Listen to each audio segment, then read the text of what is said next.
Hello everyone, welcome to Podar commerce academy. आज हम लोग करेंगे जर्नल एंट्री चैप्टर का लेक्चर नंबर 5।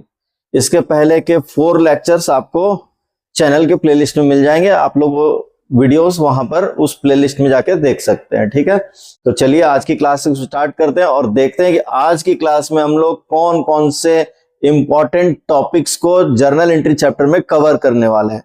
ठीक है, तो आज हम लोग बहुत सारे छोटे छोटे टॉपिक्स को अलग अलग हम लोग कवर करेंगे इस क्लास के अंदर में। ठीक है, तो चलिए बिना देर किए हुए हम लोग स्टार्ट करते हैं और देखते हैं कि आज के क्लास में हम लोग कौन से टॉपिक को कवर करने वाले हैं।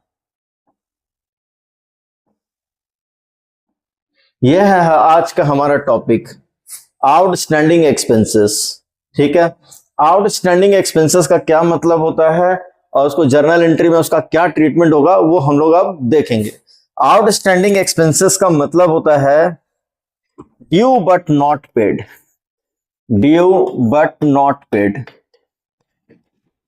इसका मतलब है कि कोई भी एक्सपेंसेस ड्यू हो चुका है लेकिन उसका पेमेंट नहीं हुआ। ड्यू हो चुका का मतलब उसको देने की बाउंडेशन क्रिएट हो चुकी है, उसको देने का मतलब जो जिस काम के लिए हम लोग वो पेमेंट करने वाले थे वो काम हम लोगों ने किसी से करा लिया है लेकिन उसका पेमेंट नहीं किया है। ठीक है, कोई भी एक्सपेंसेस आउटस्टैंडिंग हो सकता है। कैसे होता है देखिए, हम लोग अपना अकाउंट्स क्लोज करते हैं 31 मार्च को। ठीक है, तो मार्च मंथ का जो भी एक्सपेंसेस है, ठीक है, उसका पेमेंट कब होगा? 31 मार्च को। जैसे मान लीजिए कि मेरे यहाँ कोई स्टाफ काम कर रहा है तो उसको जो मैं सैलरी दूंगा तो मार्च महीने का जो सैलरी है, मार्च मंथ का जो सैलरी होगा उसका पेमेंट 31 मार्च को तो नहीं हो जाएगा। उसका पेमेंट कब होगा? अप्रैल के फर्स्ट वीक में होगा। ठीक है, तो अप्रैल जैसे ही मार्च क्रॉस होगा, अप्रैल में पेमेंट होगा तो वो अप्रैल क्या हो गया? नेक्स्ट ईयर हो गया, यानी दूसरा साल हो गया। तो मार्च मंथ का सैलरी मार्च में पेमेंट नहीं हुआ तो जब 31 मार्च को हम लोग अकाउंट्स क्लोज करेंगे और इस ईयर का अकाउंट्स बनाएंगे तो वो सैलरी क्या कहलाएगा? आउटस्टैंडिंग सैलरी कहलाएगा। इसी तरह से और भी बहुत सारे एक्सपेंसेस जैसे सैलरी हो गया, रेंट हो गया, वेजेस हो गया, इलेक्ट्रिसिटी बिल है, बहुत तरह का एक्सपेंसेस क्या होता है? आउटस्टैंडिंग हो जाता है। आउटस्टैंडिंग का मतलब दोबारा से समझ लीजिए, यानी कि देने की बाउंडेशन क्रिएट हो चुकी है लेकिन हमने उनका पेमेंट नहीं किया है, तो उसको हम लोग क्या बोलेंगे? आउटस्टैंडिंग एक्सपेंसेस बोलेंगे। आउटस्टैंडिंग का मतलब बकाया, बकाया उधार खर्चा। ठीक है, यानी किसी से काम करा लिया, उसका पेमेंट नहीं किया तो वो मेरे ऊपर क्या हो गया?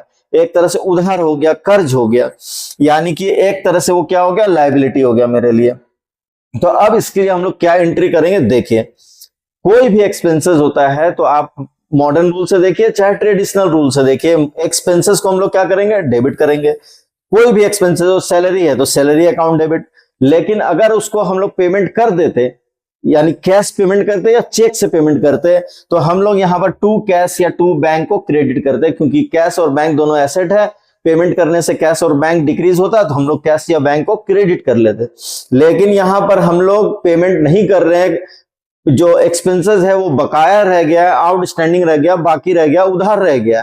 तो अब उसके लिए हम लोग क्या करेंगे? उधार रह गया का मतलब एक नई लायबिलिटी क्रिएट हो गई है। तो लायबिलिटी जब भी इंक्रीज होता है तो लायबिलिटी को हम लोग क्या करते हैं? क्रेडिट करते हैं। मॉडर्न रूल को आप देखिए, यानी कि हमारा जर्नल एंट्री का जो लेक्चर नंबर 1 है प्लेलिस्ट में मिल जाएगा आपको। उसमें डिटेल में समझाया हुआ है कि ये ट्रेडिशनल अप्रोच कैसे काम करता है, मॉडर्न अप्रोच कैसे काम करता है। तो आप चाहे तो वहां पर जाके उसको ढंग से समझ सकते हैं। तो मॉडर्न रूल बोलता है कि लायबिलिटी इंक्रीज करने पर क्रेडिट करना चाहिए, डिक्रीज करने पर डेबिट करना चाहिए। तो आउटस्टैंडिंग एक्सपेंसेस है, किसी का पैसा हम लोगों ने बाकी रख लिया है, लायबिलिटी बढ़ रही है, हम लोग लायबिलिटी को क्या करेंगे? यानी कि ये लायबिलिटी है हमारे लिए आउटस्टैंडिंग एक्सपेंसेस, इसको हम लोग क्या करेंगे? क्रेडिट कर लेंगे। ठीक है, अब कुछ एग्जांपल्स इसको समझते हैं। जैसे कि क्वेश्चन में गिवन होगा सैलरी आउटस्टैंडिंग 5000, तो उसको हम लोग कैसे रिकॉर्ड करेंगे? हम लोग लिखेंगे सैलरी अकाउंट डेबिट, यानी कि एक्सपेंसेस की जगह जो एक्सपेंसेस का नाम है वो लिखेंगे salary account debit to outstanding salary account, to outstanding salary account 5000। इस तरह से उसको रिकॉर्ड करेंगे। अब मान लीजिए कि रेंट आउटस्टैंडिंग क्वेश्चन में बोलता है 2000। ठीक है, तो रेंट भी एक्सपेंसेस है, रेंट को क्या कर लेंगे, डेबिट कर लेंगे। रेंट एक्सपेंसेस है, एक्सपेंसेस को डेबिट करना चाहिए। Rent account debit to outstanding rent account, इस तरह से हम लोग उसको रिकॉर्ड कर लेंगे। ठीक है, कितना, 2000। ठीक है, ये क्लियर है। तो हम लोग नेक्स्ट टॉपिक में बढ़ते हैं आगे। ठीक है, किसी भी तरह का कोई डाउट हो कमेंट सेक्शन में लिखिए, मैं उसको आपको दोबारा से समझाने की कोशिश करूंगा। ठीक है, अब नेक्स्ट टॉपिक हमारा प्रीपेड एक्सपेंसेस। प्रीपेड का मतलब advance payment of expenses. Advance payment of expenses यानी कि टाइम से पहले हम लोग क्या कर रहे हैं, पेमेंट कर दें। Advance payment of expenses, expenses का पेमेंट हम लोग एडवांस में कर दे रहे हैं। ठीक है, यानी कि किसी भी एक्सपेंसेस को देने की बाउंडेशन क्रिएट नहीं हुई है, यानी कि वो ड्यू नहीं हुआ है, एडवांस में हम लोग दे रहे हैं। जैसे कि स्टाफ की सैलरी है, अगर स्टाफ रिक्वेस्ट करता है कि मुझे कुछ काम है, आप 2 मंथ की सैलरी मुझे एडवांस में दे दीजिए, हम लोग दे देंगे। रेंट है, लैंडलॉर्ड अगर आपको बोलता है कि 2 महीने का 3 महीने का किराया एडवांस कर दीजिए, तो हम लोग एडवांस पेमेंट कर देते हैं। इंश्योरेंस है, हम लोग एडवांस पेमेंट कर देते हैं। ठीक है, तो बहुत सारे ऐसे एक्सपेंसेस होते हैं जिसका पेमेंट हम लोग एडवांस में कर देते हैं। तो अब एडवांस में जब हम लोग एक्सपेंसेस का पेमेंट कर देते हैं, तो 31 मार्च को जब हम लोग अकाउंट क्लोज कर रहे हैं, तो हम लोगों ने क्या किया कि आने वाले 2 महीने 3 महीने के लिए या 10 दिन 15 दिन जो भी हो, उसके लिए एडवांस में कोई एक्सपेंसेस का पेमेंट कर दिया, जिसका बेनिफिट हम लोग नेक्स्ट ईयर उठाएंगे। ये तो अगर आप ये समझना चाह रहे हैं कि प्रीपेड एक्सपेंसेस होता क्या है, तो प्रीपेड एक्सपेंसेस एसेट होता है, क्योंकि जिस भी चीज का बेनिफिट हम लोग फ्यूचर में उठाएंगे वो हमारे लिए एसेट होता है। तो जिस भी चीज का बेनिफिट फ्यूचर में उठाएंगे वो हमारे लिए एसेट होता है, यानी कि एक नया एसेट आपके लिए क्रिएट हो रहा है। यानी कि स्टाफ को अगर हम लोग 10,000 एडवांस सैलरी पेमेंट करते हैं, तो 10,000 हमारा क्या हो रहा है, एसेट हो रहा है। हम लोग इसका बेनिफिट आने वाले साल में यानी अगले साल उठा लेंगे। रेंट एडवांस में पेमेंट किए हुए हैं, एडवांस रेंट है, वो हमारे लिए क्या है, एसेट है। उसका बेनिफिट हम लोग क्या करेंगे, आने वाले मंथ में, आने वाले साल में उठा लेंगे। ठीक है, तो जिस भी चीज का बेनिफिट फ्यूचर में मिलने वाला है वो हमारे लिए एसेट होता है। ठीक है, अब आइए, हम लोग जब रेंट का पेमेंट किए होंगे तो जर्नल एंट्री किए होंगे फुल अमाउंट से, यानी कि करंट ईयर का रेंट होता है मान लो 12,000, हमने 2,000 रेंट एडवांस पेमेंट कर दिया, तो हम लोगों ने पेमेंट कितना किया, 14,000। तो जब हम लोगों ने पेमेंट किया होगा तो हम लोग एंट्री किए होंगे rent account debit to cash account 14,000, जबकि करंट ईयर का रेंट कितना होना चाहिए था, 12,000। 2,000 रेंट ज्यादा डेबिट है किया हुआ है करंट ईयर में, जो कि अगले साल से रिलेटेड है। ठीक है, तो हम लोग क्या करेंगे कि रेंट को यानी उस एक्सपेंसेस को क्रेडिट कर लेंगे, क्योंकि वो करंट ईयर का एक्सपेंसेस नहीं है। ठीक है, तो करंट ईयर में करंट ईयर के एक्सपेंसेस को ही डेबिट करना चाहिए।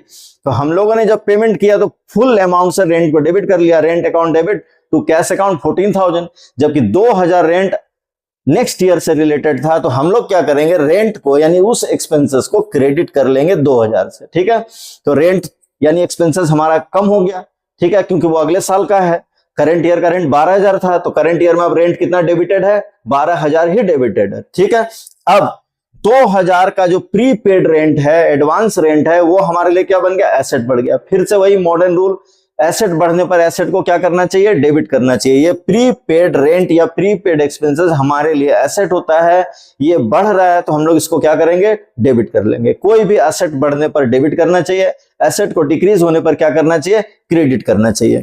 ठीक है, तो अब अगर इस एग्जांपल के अकॉर्डिंग समझे तो हम लोग यहां पर क्या एंट्री करेंगे, प्रीपेड रेंट अकाउंट डेबिट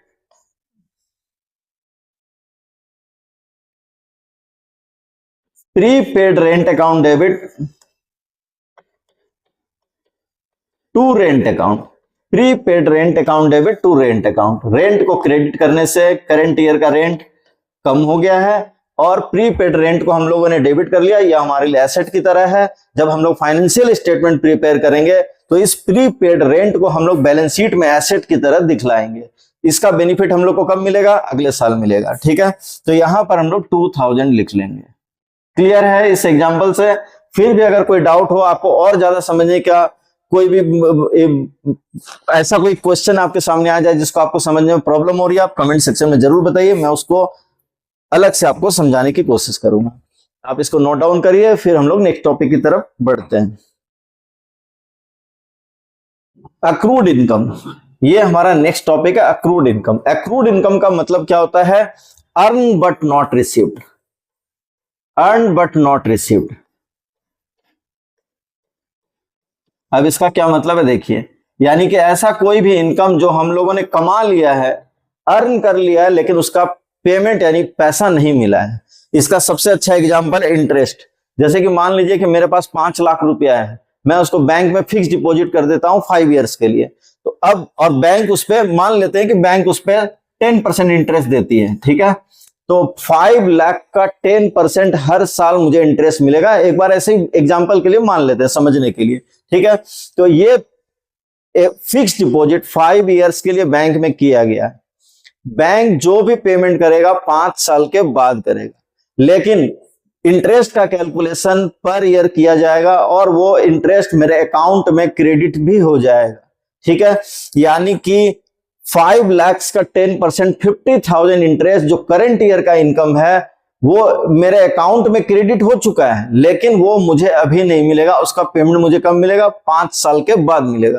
तो ये जो इंटरेस्ट का 50,000 है जो कि मैंने करंट ईयर में अर्न किया है अपने इन्वेस्टमेंट के ऊपर में, वो अर्न तो हो गया, लेकिन उसका पेमेंट अभी मुझे नहीं मिलेगा। उसका पेमेंट कब मिलेगा? 5 इयर्स के बाद। तो ऐसा कोई भी इनकम जिसको हम लोग कमा लेते हैं, लेकिन इसका पेमेंट हम लोगों को कब मिलेगा? किसी आने वाले टाइम में, फ्यूचर में मिलेगा। तो उसको हम लोग क्या बोलते हैं? एक्रूड इनकम बोलते हैं, ठीक है।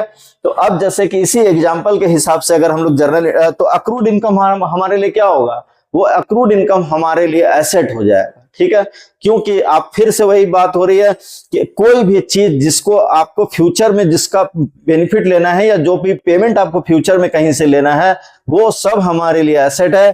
तो एक्रूड इनकम भी हमारे लिए एसेट है। अगर पैसा मिल जाता करंट ईयर में इंटरेस्ट का, तो हम लोग यहाँ बैंक अकाउंट डेबिट या cash account debit to interest account लिखते हैं। लेकिन पेमेंट नहीं मिला है, पेमेंट फ्यूचर में मिलेगा, तो ये हमारे लिए क्या हो गया? रिसीवेबल हो गया एक तरह से। ये एसेट है जिसका बेनिफिट, जिसका पेमेंट फ्यूचर में मिलेगा। तो इस एक्रूड इनकम को हम लोग एसेट मान के डेबिट कर लेंगे, क्योंकि मॉडर्न रूल बोलता है एसेट बढ़ने पर क्या करो? डेबिट करो, और एसेट घटने पर क्रेडिट करो। तो एसेट बढ़ रहा है हमारा, यानी 50,000 का इंटरेस्ट फ्यूचर में लेंगे, वो हमारे लिए एसेट है, ठीक है। तो उसको हम लोग डेबिट कर लेंगे, accrued interest account debit to interest account. यानी इस एग्जांपल के हिसाब से समझें तो इंटरेस्ट, इसके लिए एंट्री हम लोग करेंगे accrued interest account debit, accrued interest account debit 50,000 to interest account 50,000, ठीक है। अगर आप लोगों को बहुत अच्छे से सब कुछ समझ में आ रहा है तो आप लोग मुझे जरूर कमेंट करके बताइए कि हाँ सब कुछ अच्छी तरह से समझ में आ रहा है, ठीक है। इसको नोट डाउन करिए, फिर हम लोग नेक्स्ट टॉपिक की तरफ बढ़ते हैं। एडवांस इनकम, अक्रूड इनकम से जस्ट ये उल्टा है एडवांस इनकम। एडवांस इनकम का मतलब होता है कि कोई भी इनकम, यानी कोई भी ऐसा काम जो हम लोगों ने अभी तक किया नहीं है, लेकिन इनकम को एडवांस में ही ले लिया है, ठीक है। जैसे कि कमीशन, हम लोगों ने कोई काम किया नहीं है। जैसे मान लीजिए कि एक डीलर है, मोबाइल डीलर है, जिसने मुझे ऑफर किया कि आप मेरा 100 पीस मोबाइल सेट सेल करवा देंगे तो मैं आपको 50,000 कमीशन दूंगा, ठीक है। तो मैंने उससे कहा कि ठीक है मोबाइल सेट बिकवा दूंगा, लेकिन 10,000 कमीशन एडवांस में देना पड़ेगा, ठीक है। अभी काम हुआ भी नहीं है, परफॉर्मेंस हुआ भी नहीं है, और मैंने उसे 10,000 एडवांस में ले लिया है। तो अब देखिए, जब मैंने उससे एडवांस में पैसा लिया होगा तो मैंने क्या एंट्री की होगी? Bank account debit to commission account, ठीक है, 10,000। लेकिन अभी तक काम हुआ नहीं है, तो ये पैसा क्या होगा? अगर काम नहीं होगा तो ये पैसा हो सकता है कि मुझे लौटाना भी पड़ सकता है। ये पैसा मेरे लिए लायबिलिटी की तरह है। यानी कि मैंने जो एंट्री पास किया है बैंक अकाउंट या cash account debit to commission account, तो कमीशन अभी अर्न नहीं हुआ है करंट ईयर में, परफॉर्मेंस अभी हुआ नहीं है। परफॉर्मेंस जब होगा तब हम लोग उसको इनकम मानेंगे। तो जब तक हम लोग अपना काम कंप्लीट नहीं कर देते हैं, तब तक उस पैसे को हम लोग लायबिलिटी की तरह ट्रीट करेंगे, ठीक है।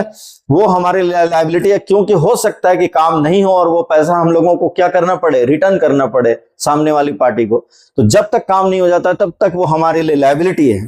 ठीक है, तो हम लोग क्या करेंगे, नेक्स्ट एंट्री करेंगे commission account debit to advance commission account. ठीक है, तो अगर इस एग्जांपल के हिसाब से समझे तो हम लोग इनकम के जगह कौन सा नाम लिख देंगे, जो इनकम का नाम है, कमीशन नाम है, तो हम लोग कमीशन लिख देंगे, कमीशन अकाउंट डेबिट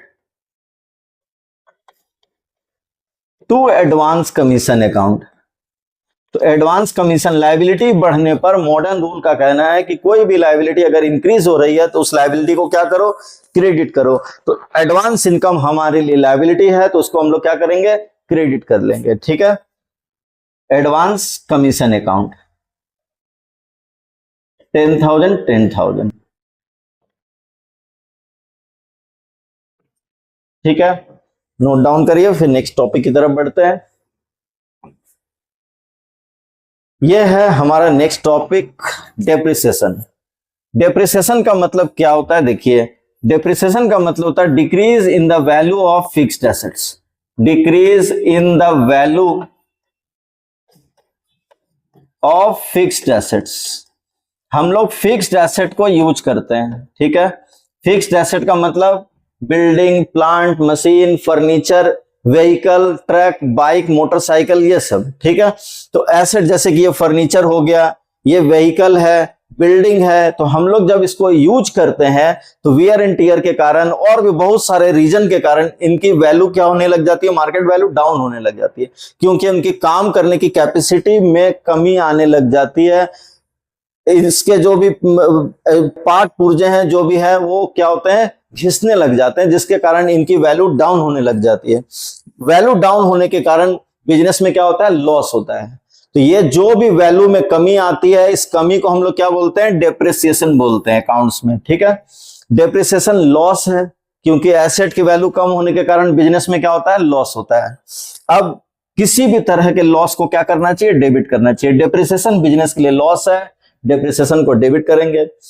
फिर यहां पर मॉडर्न रूल आपका लगेगा। मॉडर्न रूल बोलता है कि कोई भी एसेट अगर डिक्रीज हो रहा है, घट रहा है, तो उस एसेट की वैल्यू को जितना कि वो डिक्रीज हो रही है उसको क्या करेंगे, हम लोग क्रेडिट करेंगे। तो कोई भी एसेट है, जैसे कि मान लीजिए फर्नीचर है, ट्रक है, बिल्डिंग है, मशीनरी है, प्लांट है, कोई भी फर्नीचर है, कोई भी एसेट अगर जिसकी वैल्यू डाउन हो रही है, कम हो रही है, उस एसेट को हम लोग क्या करेंगे, क्रेडिट करेंगे। ठीक है, जैसे कि क्वेश्चन में दिया हुआ है कि मशीनरी की वैल्यू 10 लाख है और बोलता है डेप्रिसिएट मशीनरी बाय 10%, तो 10 लाख का 10% निकाल लेंगे और ये जर्नल एंट्री पास करेंगे। तो यहां पर हम लोग की जर्नल एंट्री क्या हो जाएगी, machinery account debit, sorry, depreciation account debit to machinery account, depreciation account debit to machinery account. यानी कि मशीन की वैल्यू डाउन हो रही है, मशीन को क्या करेंगे, मशीन एसेट है, एसेट को घटने पर क्रेडिट करना चाहिए, और डेप्रिसिएशन लॉस है, लॉस को होने पर या बढ़ने पर बोलिए डेबिट करना चाहिए। तो यहां पर हम लोग 10 लाख का 10% यानी 1 लाख निकाल के लिख देंगे। बात समझ गए, ठीक है।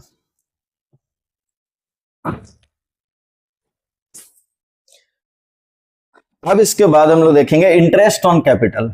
इंटरेस्ट ऑन कैपिटल क्या होता है, देखिए इंटरेस्ट ऑन कैपिटल का मतलब क्या है, देखिए प्रोप्राइटर बिजनेस में अपना पैसा इन्वेस्ट करता है, उसको हम लोग क्या बोलते हैं, कैपिटल बोलते हैं।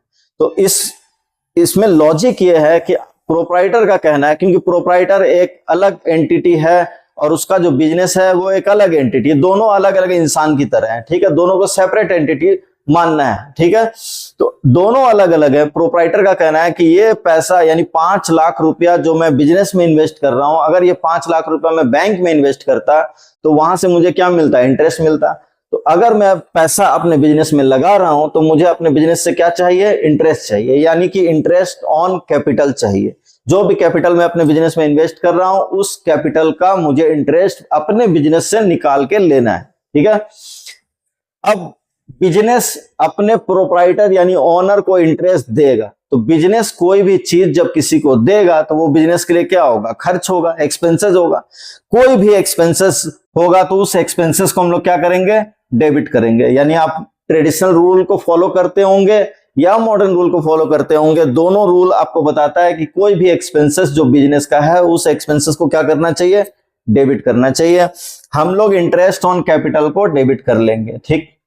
और टू कैपिटल अकाउंट लिखेंगे। अब देखिए क्यों लिखेंगे, क्योंकि कैपिटल, इंटरेस्ट ऑन कैपिटल मुझे अपने, जैसे मान लीजिए मैं एग्जांपल लेता हूं, मैंने अपने, ये मेरा बिजनेस है, ठीक है, ये मेरा बिजनेस है, ठीक है, इसका नाम बी रख देते हैं। मैंने इसमें 5 लाख रुपया लगा दिया, ठीक, ये मैं, ठीक है, मैं इससे इंटरेस्ट मांग रहा हूं, ठीक है, कि इंटरेस्ट मुझे चाहिए। बिजनेस इंटरेस्ट कैलकुलेट करेगा 5 लाख का 10%, ठीक है, ये आपका होता है 50,000। बिजनेस के लिए एक्सपेंसेस है, बिजनेस इसको डेबिट कर लेगा, ठीक है। लेकिन क्या मैं ये 50,000 इंटरेस्ट का निकाल के बिजनेस से क्या अपने घर ले जाऊंगा? नहीं ले जाऊंगा। ये पैसा कैलकुलेट जरूर होगा, लेकिन ये इंटरेस्ट का पैसा बिजनेस में ही पड़ा रहेगा। ये पैसा निकाल के मैं अपने घर नहीं ले जाऊंगा, ठीक है। यानी मैं एक पराया आदमी हूं बिजनेस के लिए, और मेरा बिजनेस मेरे लिए पराया आदमी है। मेरा 50,000 पहले से मेरा 5 लाख बिजनेस में लगा हुआ है, इंटरेस्ट का भी 50,000 कैलकुलेट हुआ, वो भी बिजनेस में पड़ा हुआ है। तो अब मेरा कितना पैसा बिजनेस में पड़ा हुआ है? मेरा पहले से 5 लाख था, और अब मेरा 50,000 रुपया और बिजनेस में रखा हुआ है इंटरेस्ट का। तो मेरा पैसा बिजनेस में अब कितना रखा हुआ है? टोटल 5,50,000। कहने का मतलब है कि मेरा कैपिटल बढ़ रहा है बिजनेस में, ठीक है। यानी मेरा पैसा 5 लाख लगा हुआ था, अब वो मेरा पैसा बिजनेस में इंटरेस्ट के साथ कितना हो चुका है? 5,50,000, यानी कैपिटल बढ़ रहा है। मॉडर्न रूल को आप देखिए, मॉडर्न रूल का कहना है कि अगर कैपिटल इंक्रीज होती है तो कैपिटल को क्रेडिट करो, कैपिटल डिक्रीज होने पर डेबिट करो। तो कैपिटल बढ़ रही है, कैपिटल को हम लोग क्या करेंगे? क्रेडिट कर लेंगे। ये लॉजिक है इंटरेस्ट ऑन कैपिटल का, यानी इंटरेस्ट को डेबिट करते हैं क्योंकि ये बिजनेस का एक्सपेंसेस है, कैपिटल को क्रेडिट करते हैं क्योंकि इंटरेस्ट का पैसा कैलकुलेट तो होता है, लेकिन वो बिजनेस निकाल के अपने ओनर को देता नहीं है, या फिर बोलिए ओनर बिजनेस से निकालता नहीं है, वो पैसा बिजनेस में ही रखा रहता है, जिसके कारण कैपिटल बढ़ता जाता है। कैपिटल बढ़ने पर कैपिटल को क्या करते हैं? क्रेडिट करते हैं। तो आज के क्लास में हम लोग इतना ही टॉपिक कवर करेंगे। इसके बाद नेक्स्ट क्लास में हम लोग और भी बहुत सारे इंपॉर्टेंट टॉपिक जर्नल एंट्री में है, जिसको हम लोग कवर करेंगे। जर्नल एंट्री काफी लंबा चैप्टर है, ठीक है, क्योंकि इसमें बहुत सारे नए नए टॉपिक्स आपको मिलते हैं, और आप अभी नए नए हैं तो जर्नल एंट्री को आपके लिए समझना काफी इंपॉर्टेंट हो जाता है। इसलिए हम लोग क्या करेंगे? थोड़ा थोड़ा टॉपिक करके उसको कवर करेंगे, यानी जो भी पढ़ाएंगे बहुत अच्छी तरह से पढ़ाएंगे, आप इसको समझते जाइए। कल की क्लास में हम लोग आगे के और भी टॉपिक को कवर करेंगे, ठीक है। तो मिलते हैं नेक्स्ट क्लास में। Thank you very much.